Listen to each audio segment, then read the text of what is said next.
What's up, YouTube? Welcome back to the Flop House. This is your boy Johnny, aka the Bearded Dragon, and we back with another compilation of scary TikTok videos. This one is TikTok videos you should not watch alone. I'm alone, so we gonna get straight into it.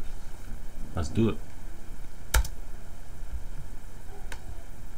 The piece features Olivier covering himself in clay. Okay.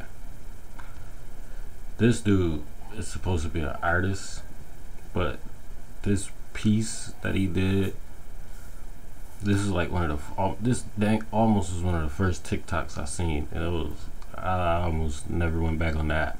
I didn't know what this app was about. Clay, and essentially making a new face for himself. While it is very interesting and compelling, there are also a lot of disturbing elements that goes into Olivier's piece.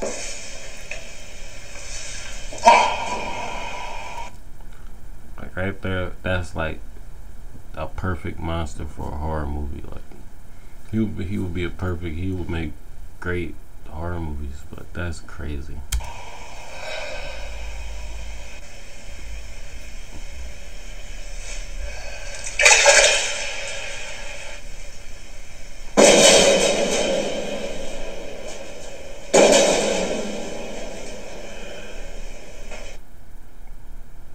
Good. I mean, it's art.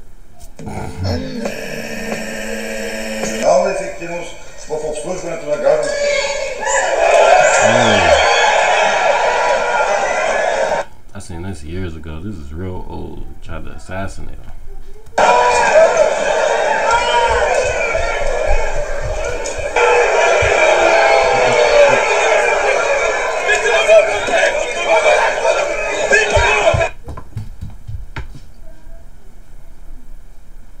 Show you a scary video. This video is actually terrifying, and the video is going viral right now on Twitter with 18 million views, and it even has news articles written about it. I'm just going to show you the video, but please be advised it might be triggering for some people. Oh, okay. I've seen these before. It's like this is supposed to be like a warning for young girls to look, watch yourselves, because it's another video where it's like from another angle with the same exact people, but they got on different clothes.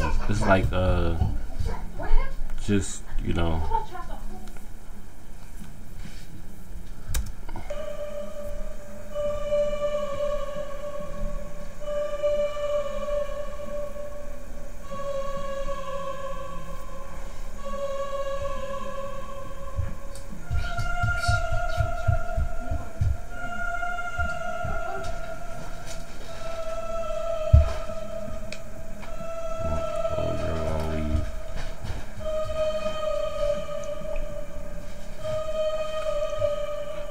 that is a crazy move. That's like crazy move. You sit there and have the door open, wait for somebody to walk past, push them right in.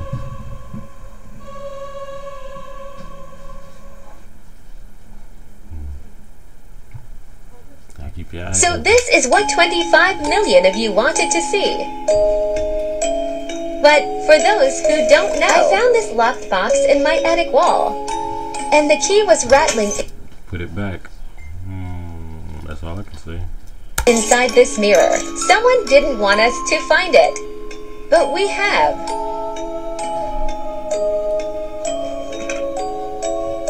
Really strange object.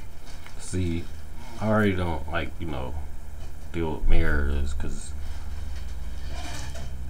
some cultures and different religions and stuff believe that those portals. So putting a key behind it, that's probably some type of, spell or something. So I advise y'all to leave that key alone. Objects were inside. Like this small pendant necklace. What looks like a burnt piece from a Ouija board. I didn't even notice what that was. That's definitely a piece from a Ouija board.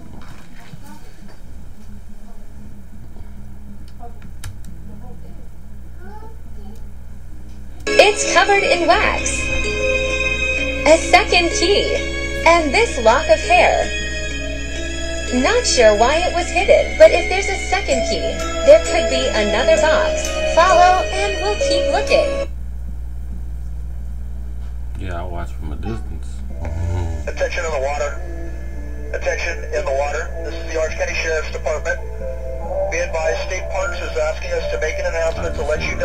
paddleboarding next to approximately 15 great white sharks. 15 great white sharks. That's 15 chances of you becoming a meal. They're advising that you exit the water in a calm manner. The sharks are as close as the surf line. Thank you for your cooperation. As soon as the beat drop. Imagine for a moment the unimaginable happened. A major city is hit by a nuclear weapon. Now, no number could account for all the devastation that would result.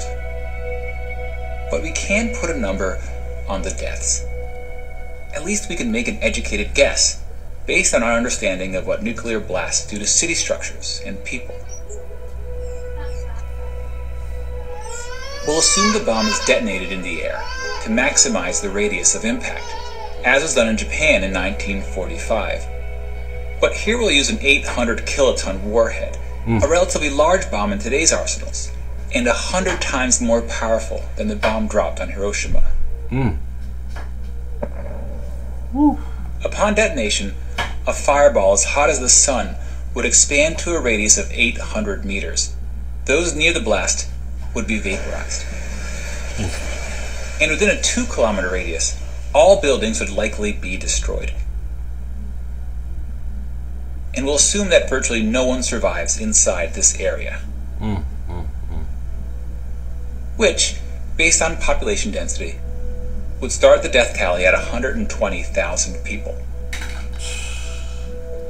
You know how much destruction that is? That's like... I don't even think natural disasters even put them that type of numbers up.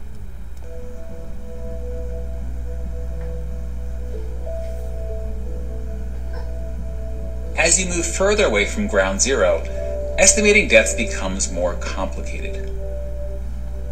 From as far away as 11 kilometers, the radiant heat from the blast would be strong enough to cause third-degree burns on exposed skin. And as you get closer to the blast, the heat becomes so intense that clothing, even skin, would ignite into flames. That said, most people in the city would be indoors or otherwise sheltered from direct exposure. But the very structures that offered this protection would then become a cause of injury, as debris would rip through buildings and rain down on city streets.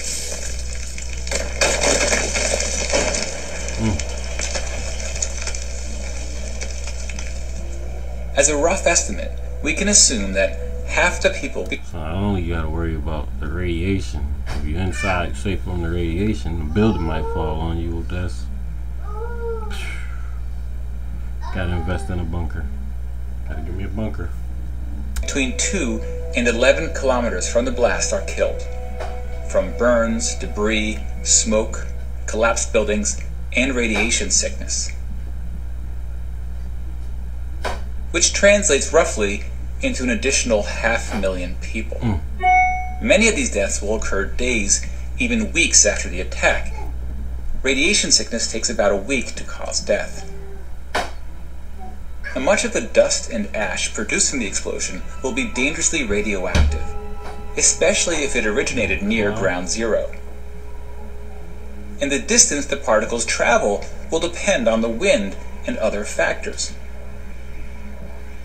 Now, since this simulation is of an airburst attack, it will produce significantly less radioactive fallout than ground attacks targeting missile silos or bunkers. So we'll go with a relatively small number of deaths outside the 11-kilometer range. If it were a surface blast, the fallout deaths could surpass all other deaths combined, but it's a very difficult number to predict. In theory, radiation deaths can be reduced if people can avoid exposure to the fallout, especially during the critical first few days. Fallout shelters were common during the Cold War, but people rarely build shelters today. And schools no longer practice nuclear war drills. We generally talk less about surviving a nuclear attack. And in a way, it's good that we're less afraid of the bomb now that the Cold War is over. When nations are less on edge, the risk of accidents is arguably reduced. But nuclear weapons remain one of the great threats to humanity. And today, we're entering a new era in nuclear weapon history.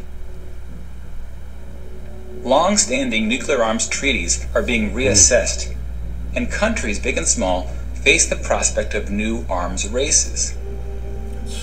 In part because technology is emerging that may give one side... See, now that's the real scary stuff right there. The wars. I mean, besides, forget the ghosts and, you know, vampires and Sasquatch and all that other stuff. That's the real scary stuff. The wars and nuclear wars that might happen because man, you never know. Some hypersonic vehicles travel close to the advantage, notably hypersonic weapons. Current nuclear missiles travel around the Earth at high altitudes, making them visible by radar earlier in their flight.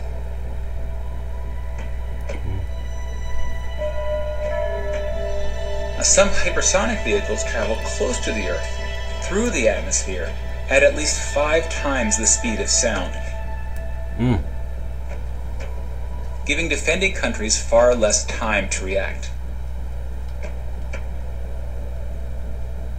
And remember that some of the most perilous moments during the Cold War occurred when countries maneuvered to reduce their opponent's reaction time.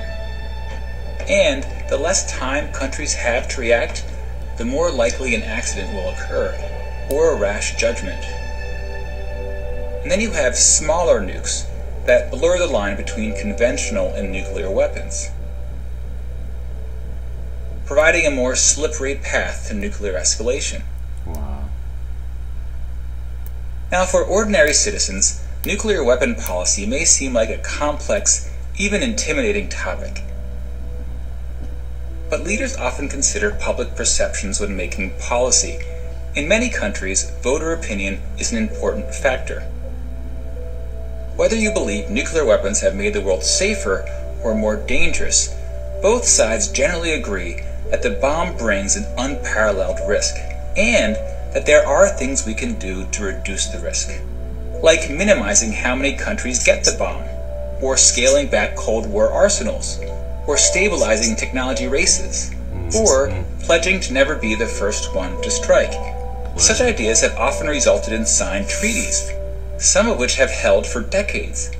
Some are at risk of expiring, and some just need a final push to become activated. By being steadfast in these efforts, and not walking away from diplomatic achievements, we can continue the work of ensuring that this nightmare simulation never becomes a reality. That's definitely like worst nightmare situation right there. Because like I said, a nuke hit a city and it's like the destruction and death that's going to be caused, it's going to take years to recover. So let's pray and hope we don't never come to that. That's the crazy thing, this is supposed to be a scary TikTok video. It turned into an educational scary TikTok video. So shoot, hey, we can learn something. When we learn something new, I mean, we gotta get us a bunker because yeah, they got fast nukes. But that's the end of the video today. Please like, subscribe if you like more. Put in the comments what you want to see, what you would like to see.